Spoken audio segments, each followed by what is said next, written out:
Do you leap out of bed, raring to go on a Monday morning? When it comes to work, do you just turn up or do you really turn on? What makes me leap out of bed every morning is knowing that I'm working for a very good team. What I'm doing is making a difference, it's recognised and I'm being listened to. It sounds a bit corny, but it's civic responsibility. I do genuinely love my job, and I think it's because I work with a fantastic team. I just want to be loved. I'm on a mission to find out what it is that makes a difference, and there's a word for it.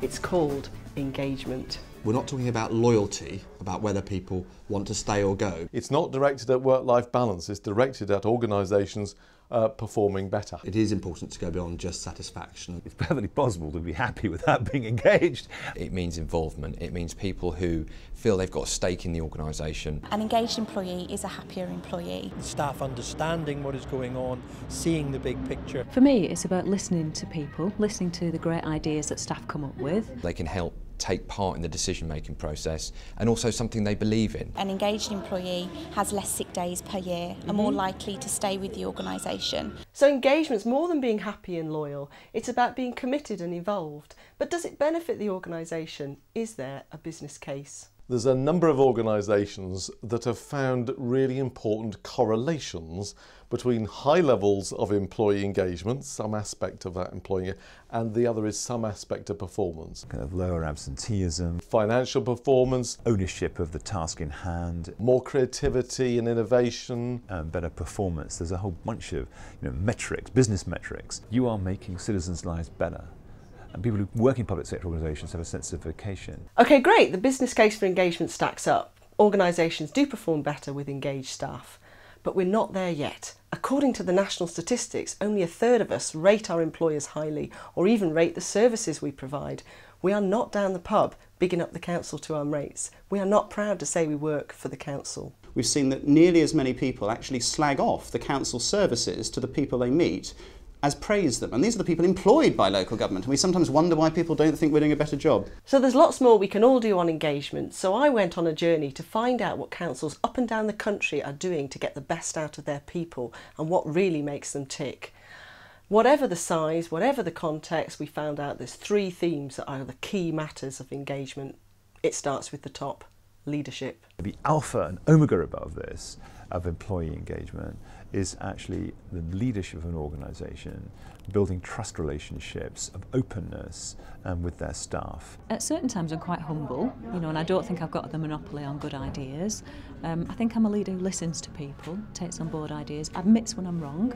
They have to offer a very clear narrative of where the organisation is and where it needs to go to and why. When we looked at chief executives in councils that were either improving rapidly or were consistently high performers against more mediocre or average councils, one of the strongest differentiators between them was that the chief execs in the top performers actually spend a lot of time on setting the tone, making sure they get the communications right, getting out there and being there for staff. There is an open door policy here. Jack, the MD, his door's open. I don't think anybody's frightened to go in there and challenge any issue they may well have. He'll speak to you in the corridors, in your office. When you look at performers and the ones doing best, what's interesting, and you look at their diaries, which is something that we did. We had a look at a month's worth of diaries of 40 chief execs. The top performers actually go and do it. To prove it, we did a boss swap.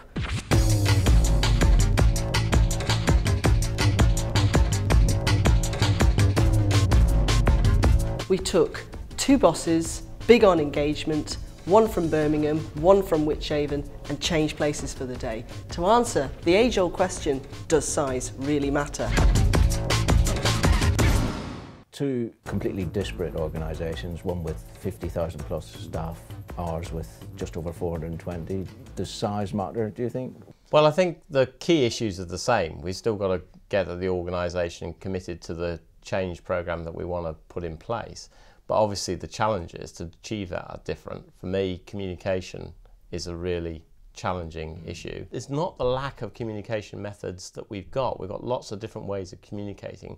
It's about the extent to which people hear the message that you're putting out. It's so important to make people know where the organisation's going, have trust in them to actually take us there and actually drive the organisation forward. So Like you, I see staff engagement is just critical. It's central to it. It's not something you bolt on. It's just central. It goes to the core of the performance of the organisation. We need people at every level in the organisation to take responsibility for delivering those better outcomes for people.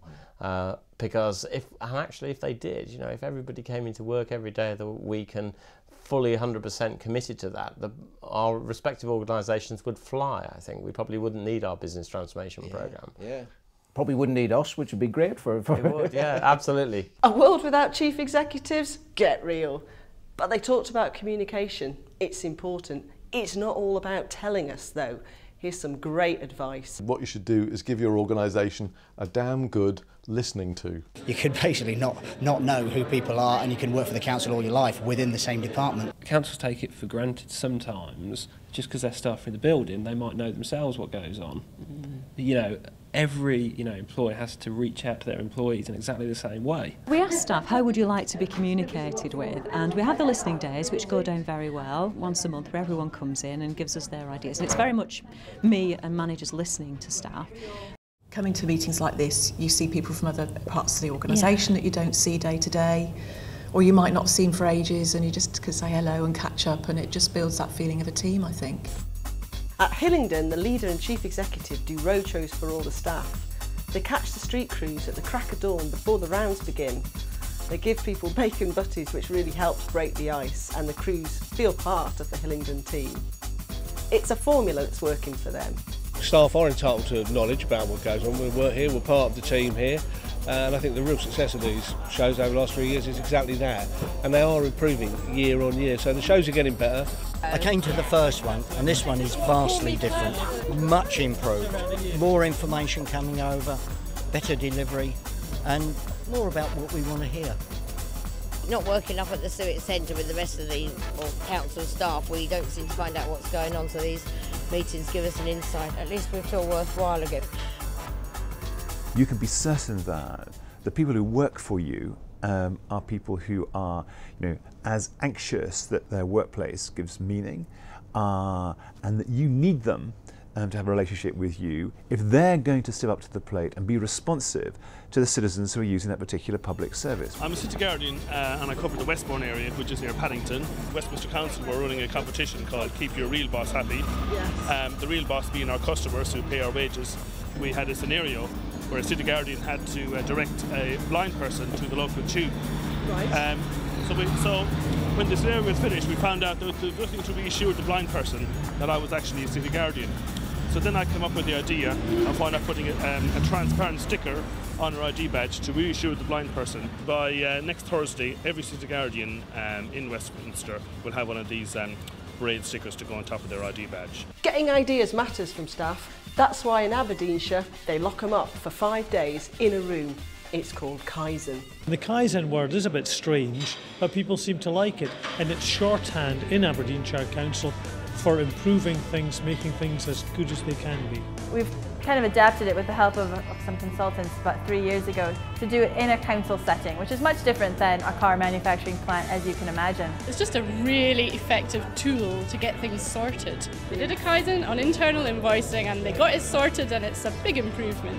I mean, the hard work is going to start come Monday morning when you really, even the presentation, when you have to get other people to buy into the idea that you've got. We have done 60 of these weeks. Wow. It is the right thing to do. I'm absolutely convinced of that. Because you see the enormous amount of talent and experience that we have in the council, and they're just desperate of an opportunity to use all that expertise to improve the services. And our third theme's about how we all perform better where we feel good about ourselves. That means feeling cared for, that means feeling appreciated, and it means feeling healthy. We weren't very good at health and wellbeing, and our sickness was over 10 days a couple of years ago. We managed to reduce it through a whole series of things down to 7 days, so that's a major efficiency saving for us, as well as meaning that our staff are healthier. I thought it was a bizarre idea getting staff to wear pedometers to keep track of what steps they do in the day. We all sit down too much. In fact, when you talk to the government, they record us sitting down between 7 to 8 hours a day per person. And if you compare that to the number of minutes we spend exercising, it's 3 minutes a day. It brings a sense of collectiveness within the organisation and an element of competition. health in terms of healthy eating in our restaurant, in terms of health MOTs for our staff. Okay, so that's all well and good. Wellbeing's more than health and fitness though. There's a kind of a reservoir of well-being in all of us. And if my well-being, sense of well-being, my reservoir's topped up, I probably feel quite good about me, I feel quite good about the organisation. And if I'm feeling hacked off, I'm not appreciated, I haven't got the tools I need to do the job, I'm not sure where we're going, I say yes, but I really don't put in discretionary effort in. So the question is, what tops up that reservoir? There's always the fun aspect. We do have a lot of fun here. We have a laugh, and there is a really good kind of sense of humour throughout the council. We're kind of relaxed but productive, and that's the kind of philosophy and the culture that we have. Okay, so well-being really matters to engagement, but even more crucial is being really clear what's expected of me in my job.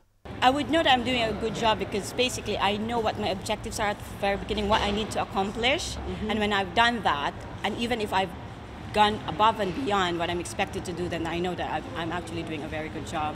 I've been able to sort of grow within the roles that I've done at the authority, and it's actually supported me throughout the time that I've been here through a wide variety of different roles, and that's why I'm still here sort of 5 years later from when I actually started. This is a 21st century employment relationship. The concept of you come to work and you get paid and that's all you need has gone. Our staff want something from their employment. What's in it for them? And that's about how our managers are engaging with them. It's about the skill of our managers to not only be the most professional at their delivery of whatever their part of the service is, but actually that they understand the needs of employees. There's a real sense that I'm being trained and developed and you're bringing the best out of me, and performance management is not a tick box exercise, it's a real discussion about what I'm brilliant at. I've been given a freedom to work within an environment and to use my knowledge and the tools that I've got to hand the best possible way that I can.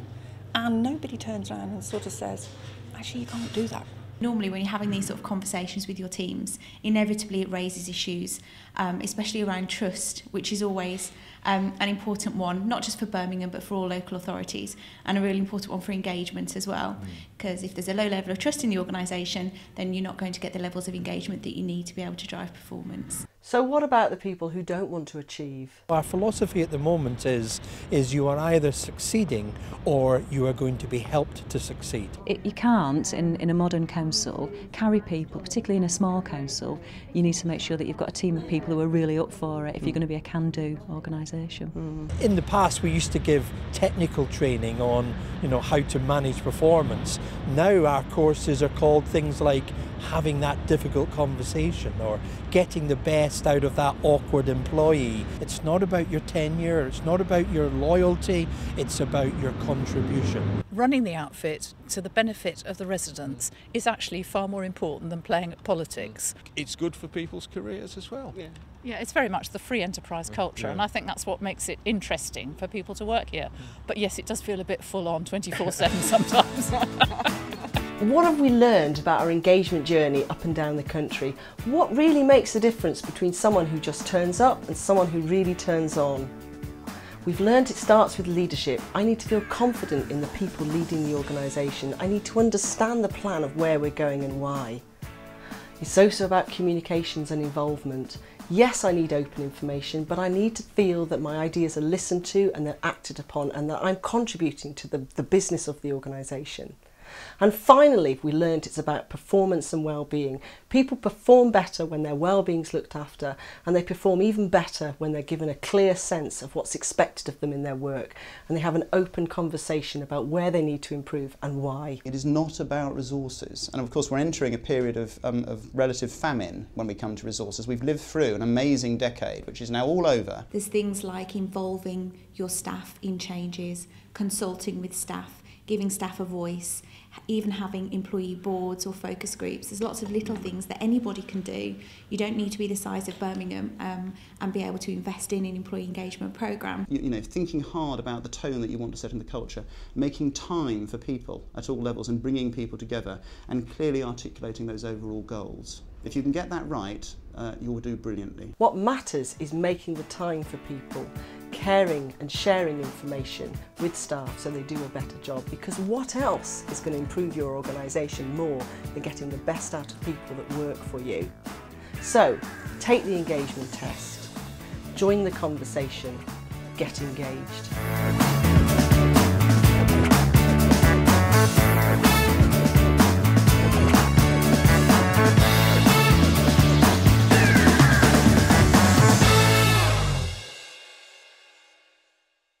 And what else have we learned? We've learned that one woman and her trusted cameraman with a microphone, my new radio mic, and lots of technology can indeed make a film. film.